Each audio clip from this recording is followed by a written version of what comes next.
Shalom Bracha. We're learning the third Torah from the wonderful book Lekutey Moharan, Torah Gimel. Amar Rabba bar Chana. Rabba bar Chana said, Ledidi, myself, Chazele hai akrukta. I saw that frog, dehava ki akra dehagronia, that was the size of that city that's called Hagronia. Ve'akra dehagronia, and that city that is called Hagronia, kama have, what's its size? Shitin bate, 60 houses. Atatanina, bal'a, came a crocodile, or a snake, a very large reptile, and swallowed it. Atapushkanza, ubal'a letanina, came a raven, a female raven, and swallowed that reptile. Uselik veyativ beilana, and went up, fly, and sat on a branch of a tree, on a tree. Tachazi kama nefish chela deilana. Look how huge, strong is the power of that tree. So that is the story of Rabba bar Chana. To explain this, it will take us, I think, approximately 37,000 years, and we don't have that time now. So we're just going to enjoy this wonderful tale from Rabba bar Chana and continue learning what Rebbe Nachman of Breslev has to say in this wonderful Torah. A person who listens to music from an evil player, it's a hard thing, it's a bad thing for him, for avodat haboreh, when he tries to serve the Creator. And when he listens to music from a kosher and decent player, then it's good for him. Like that we will explain. Because we know that the voice of music pulls down to earth, comes down to us from the birds. Like that it's written in the Midrash, why the purification of the person who was contaminated with leprosy depends in two live birds, two pure live birds, because the one who makes the voices will come and atone for the one who makes the voices. Because that person was hurt, was punished with leprosy because of his voice, that he was talking gossip, lashon hara, bad things. So the atonement for that sin will be by pure voices, for his impure voice that he expressed. So he needs to bring two live, pure birds as a sacrifice. That, of course, was the sacrifice and atonement in the days of the temple, and today we do not sacrifice any kind of physical animal sacrifices. So now we know, we find that wisdom, that anyone who is kosher, pure in his heart, his music is coming down to this world from the two live, pure birds. And it's written in the Zohar HaKadosh, the book that was written by Rabbi Shimon Bar Yochai, that the two birds that are discussed here in this situation are receiving their power from the site that prophets are receiving their wisdom from.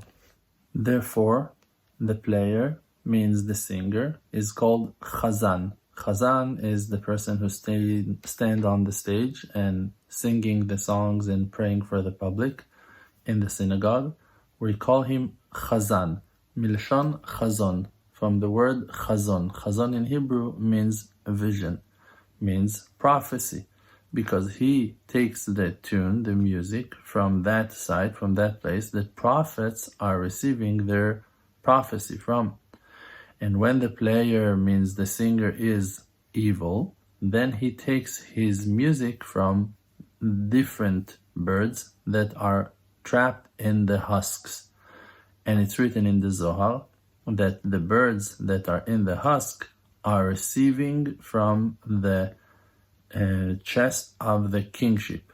And when the night cut in half, in the middle of the night, the voice is coming out and declaring, as birds that are trapped in captivity, in a trap, like them, people are being trapped. So people are being trapped and means failing, as the birds that are trapped in prison as well, in that trap. So we can see that the music of the birds that are impure are defecting people to fail as them. And the correction for the person to be able to listen to music from any person is by learning Torah at night, but not regular Torah, just oral Torah. Means Gemara, Talmud, that is in the aspect of night. Like that it's written in the Midrash, that when Moshe was in the mountain, in Sinai mountain, 40 days and 40 nights, he was not aware to light and dark of when it's time and when it's night time. Just by that when he was sitting and learning written Torah, he knew that it was day. And when he learned oral Torah, he knew that it was night. So from that we learn that the Torah that is oral Torah is in the aspect of night. And like that our holy sages said, B'mechshakim hoshivani, that the verse is saying, in darkness Hashem set me, he let me sit in the dark. That is the Talmud Bavli, the Talmud that was written in Bavel. And it's written, V'lachoshech kara laila, to the darkness he called night.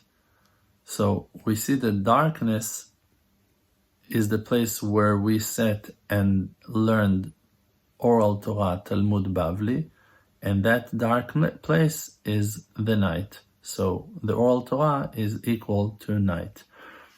So by learning Shas mean Shisha Sidrei Mishnah, learning all the oral Torah, the general oral Torah, will correct the 6 Izka in Shebakane.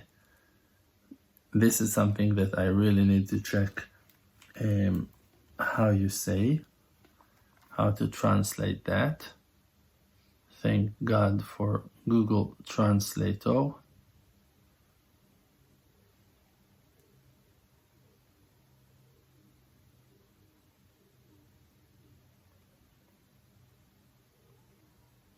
Tendons.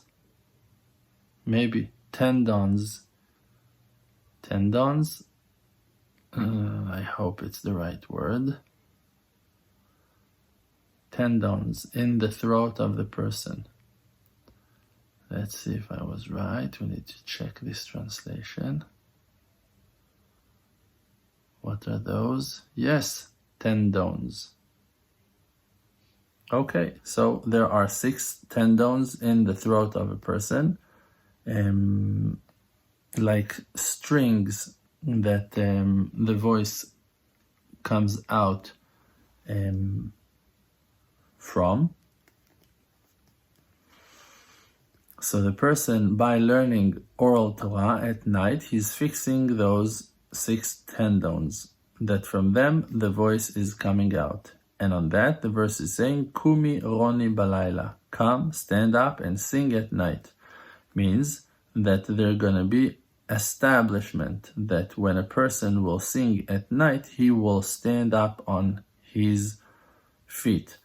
So, by that he is learning at night, that the night is the aspect of oral Torah, Gemara, Shas, he will stand up back on his feet. But when he learns not for the sake of heaven, not lishma, not for Hashem, just for the sake of being called rabbi, means that he's learning to be important, for him to be important, to receive honor, that way of learning is not as important. And when the person is learning at night, a string of kindness is being pulled on him and protecting him, that the thought that is impure to be called a rabbi, that the person wants to achieve certain greatness and high level through his learning, will not damage him. And it's brought in the scripts of the Ari Kadosh, the righteous man that was named the Ari Kadosh, that birds that are in the husk, they are mochin shebemalchut diklipa. They are the wisdom that is trapped in kingship of the husk. Means that the kingship portion that is trapped in the husk has certain kind of wisdom, and it's trapped over there, and they are the birds that are stuck in the husk. And those two birds, live and pure, they are the kingship of holy, they are the building of holy kingship. Therefore, King David was praised in front of Shaul the king, Veyodea nagen, and he knows how to play, because the music is the building of kingship. Therefore, he was the one that was worthy for kingship. He was the next king after Shaul. And that is what that is written about him, about King David. Me'achar alot hevio. He was brought from a place that is called alot. What does it mean? Hainu me'achar hamenikot. Hainu netzach vahod. Two aspects in Kabbalah, names of sfirot. One is called netzach and one is called hod. Hod is glory and netzach is eternity. And they are nursing the prophets. Means that those two pipes are bringing down the wisdom to the prophets. So the place that is called alot, that from there he was brought, is equal to those two sfirot, netzach and hod, and they are the building of true kingship. So we learned a little bit of Kabbalah today and enjoyed an amazing lesson from Rabbi Bar Bar Chana and Rebbe Nachman of Breslev. Thank you so much.